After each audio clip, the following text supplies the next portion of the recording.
Hi everyone, hope you're having a good, peaceful day. Today's story is emotional, intense, and incredibly human. If you're looking for something that tugs at your heart, something that shows you the true meaning of love, not just in happy times but especially in the hardest ones, then stay right here. We're following the powerful journey of James and Tu Diep, and the moment that turned their entire world upside down. And if this story touches you, please hit subscribe and turn on the notification bell, so you never miss an update. James was never supposed to get sick. Not him. He was the guy who always held it together. The one who smiled through everything. But that morning, everything changed. Without warning, James suddenly dropped to the ground in the middle of the living room, his hands clutching his head like something was tearing him apart from the inside. "James! James!" Tu Diep cried out, rushing to him, heart racing, voice trembling. He looked at her, but didn't say a word. His lips moved, but no sound came out, just a faint gasp. Tu Diep's hands were shaking as she grabbed her phone and dialed emergency services. Please hurry, he's in pain, he can't speak." The sirens pierced the still morning air, echoing through their sleepy village. James was barely conscious when the paramedics arrived. Tu Diep held his hand, refusing to let go as they loaded him into the ambulance. The ride to the hospital felt like forever. Every bump, every turn she kept whispering to him, "Stay with me, just stay with me." At the hospital, everything moved fast. James was rushed into the ER. A nurse stopped Tu Diep at the doors. "We've got him, you'll have to wait out here." And just like that, she was alone.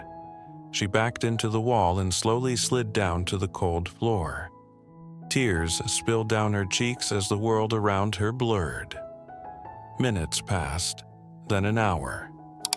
Finally, a doctor came out, holding a stack of brain scans. "He has severe brain inflammation," the doctor said. "We're not sure what caused it, possibly viral, maybe autoimmune. We're admitting him to the ICU for close monitoring." ICU. That word hit Tu Diep like a punch. She nodded weakly, barely glancing at the consent forms as she signed them. Her thoughts were spinning. Would he wake up? Would he remember her? She called James's mom. Her voice was so faint she could barely get the words out. "He's in the ICU. They don't know what's wrong yet." There was a pause on the other end of the line, and then, "I'm coming, right now." James lay still, pale and silent, hooked up to machines that beeped steadily. From the hallway, Tu Diep watched through the glass. Her hand pressed to it like she could somehow will him back to consciousness. Each beep was both a relief and a reminder of how fragile everything was. Hours later, James's mom arrived with Aunt Hong. She rushed through the hospital halls until she found Tu Diep curled up in a chair.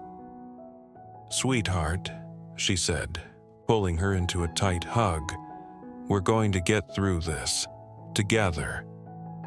Though not related by blood, James's mom had always treated Tu Diep like her own daughter, and right now, she was the only solid thing holding Tu Diep together. As night fell, the hallway grew still. The soft footsteps of the night shift staff and the beeping from ICU monitors were the only sounds. Just past midnight, the neurologist returned. "The inflammation is concentrated in his temporal lobe," he explained. "We're starting him on high-dose steroids and antivirals. The next 48 hours are critical."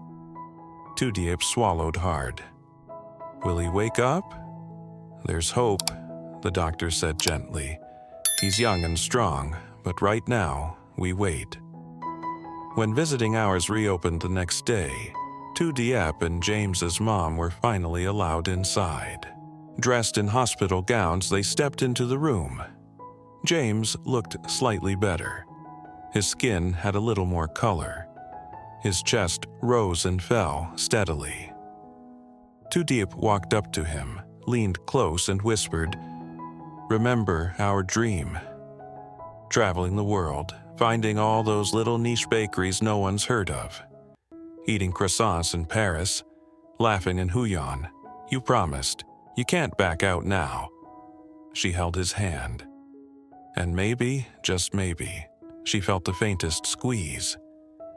Later that day, James's mom gently pulled Tu Diep aside.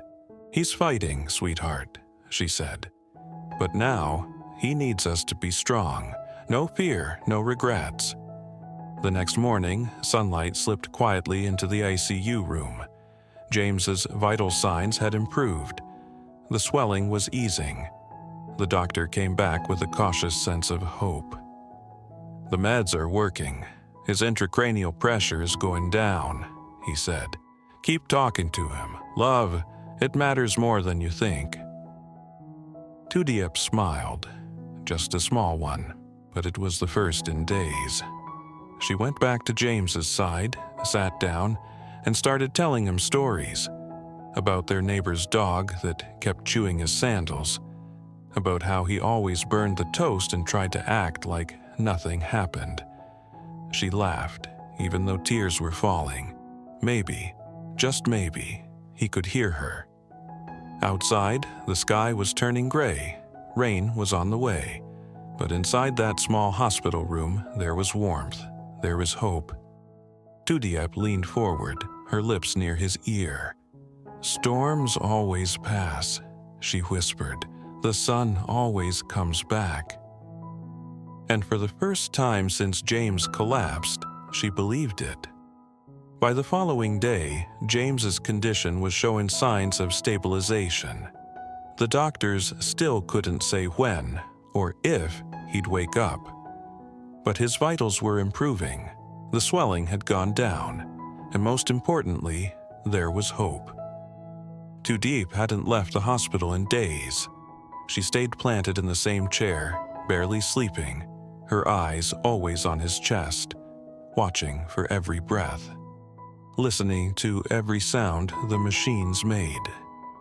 James's mom brought her food, coaxed her into taking short naps, but Tu Diep never let herself be far. Then, it happened. A twitch. Just one. James's fingers moved, barely, but it was enough. At first, Tu Diep thought she imagined it. But then it happened again. She leapt up and called the nurse. Within moments, the medical team was in the room, checking his reflexes. "His brain is responding," one of the doctors said with a small smile. "That's a very good sign." Tu Diep burst into tears, sobbing as James's mom wrapped her arms around her. It felt like a miracle. Later that night, the hospital quieted again. James still hadn't opened his eyes, but now the energy in the room was different. Something was shifting. Something was healing. The next morning, something happened. James's eyelids fluttered. Tu Diep, sitting beside his bed with her hand wrapped around his, froze. Her breath caught. He blinked, slow, disoriented, confused. Then, his eyes met hers. "James," she whispered, barely believing it. "Can you hear me?" His lips moved, and though his voice was weak, it was there. "You stayed." Tu Diep's heart cracked wide open. "Of course I stayed, always." A quiet voice came from behind. It was James's mom. She stepped into the room, hand over her heart, her face streaked with tears, but she smiled. "You scared us," she whispered, brushing his hair gently. "But you're okay now, sweetheart. You're going to be okay." What followed were long, slow days of healing. James still couldn't walk. He tired easily. His hands trembled, but he was awake. He was fighting, and that was everything. The doctors ran more tests, adjusted his medications, and gently explained that while his condition wasn't life-threatening anymore, he'd need time, physically, emotionally, to recover fully. James's mom turned the hospital room into a little home. She brought in soup, joked about the bland hospital food, and told him silly stories to lift his mood. And Tu Diep, she never left his side. She helped him sit up, held his arm as he stood for the first time, fed him when his hands couldn't stay still long enough to hold a spoon. One quiet evening, James turned to her, his voice low but steady. "Why did you stay? You didn't have to go through all this." Tu Diep looked at him for a long moment. Then she smiled. "Because you would have done the same for me. Love doesn't walk away when things get hard. That's when it shows up." James didn't respond. He just reached for her hand and held it tightly. That night, when James drifted off to sleep, Tu Diep finally stepped out into the hallway. It was late. The halls were dim and quiet. She leaned against the wall, closed her eyes, and let everything catch up to her. The fear, the exhaustion, the emotional weight of the last several days. She slid down to the floor and cried. Not softly, not quietly, but the kind of deep, shaking sobs that come when the storm begins to pass. A few minutes later, James's mom found her there. She sat down beside her, pulled her close, and didn't say anything at first. "You've been strong for everyone," she whispered. "It's okay to fall apart now." "I was so scared," Tu Diep said through tears. "I thought I might lose him. And now, I don't know what happens next. Will he be the same? Will we still get to dream the way we used to?" James's mom looked out through the hospital window at the dark sky. "The dreams might change," she said softly. "But that doesn't mean they disappear. You'll build new ones, stronger ones." Tu Diep didn't say anything.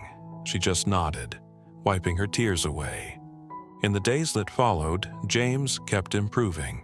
He could sit up for longer, take a few more steps, even chuckle at the terrible soap operas playing on the hospital TV.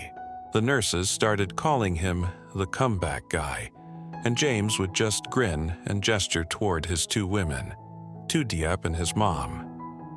"They dragged me back to life," he said.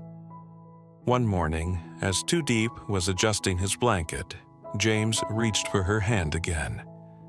"When I was unconscious," he said softly, "I heard you." Tu Diep froze. "It was all dark, so heavy, like I was stuck. But your voice, it kept breaking through, it pulled me back. You were my way home." Tu Diep didn't speak.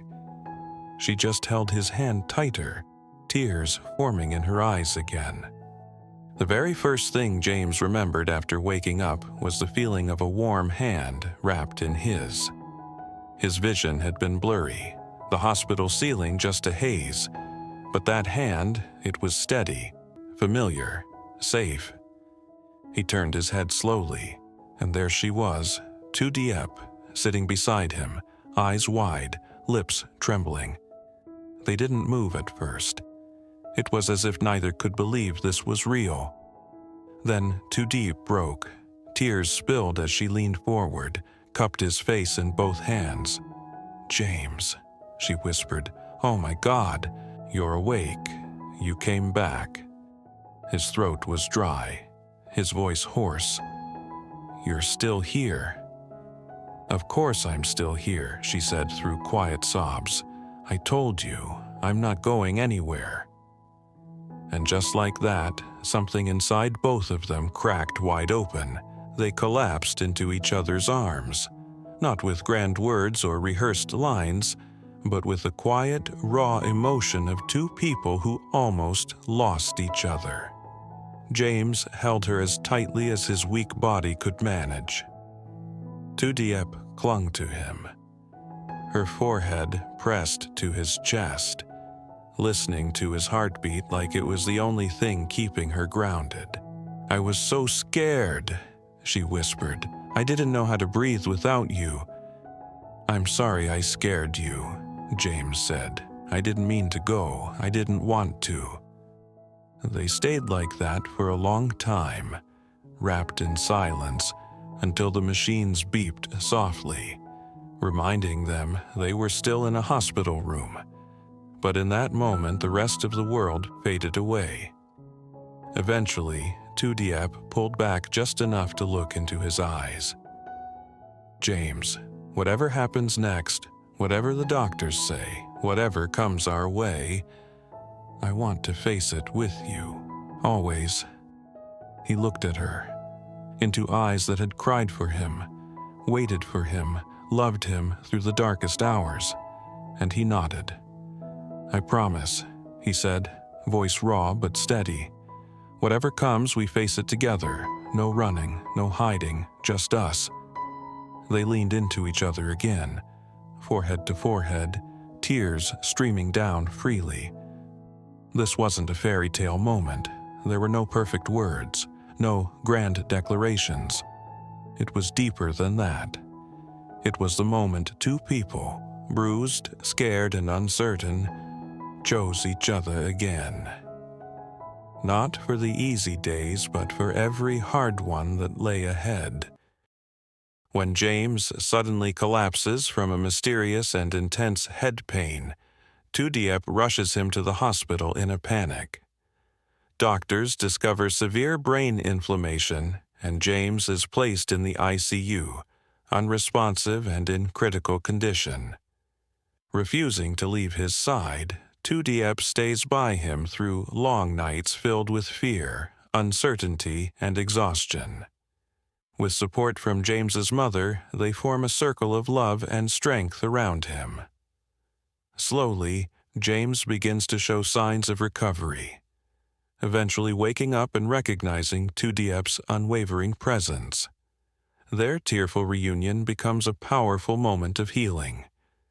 Despite the challenges ahead, they promise to face everything together. This is a deeply emotional story of love, loyalty, and resilience, a reminder that true love endures not just in joy, but in the darkest, most difficult moments of life.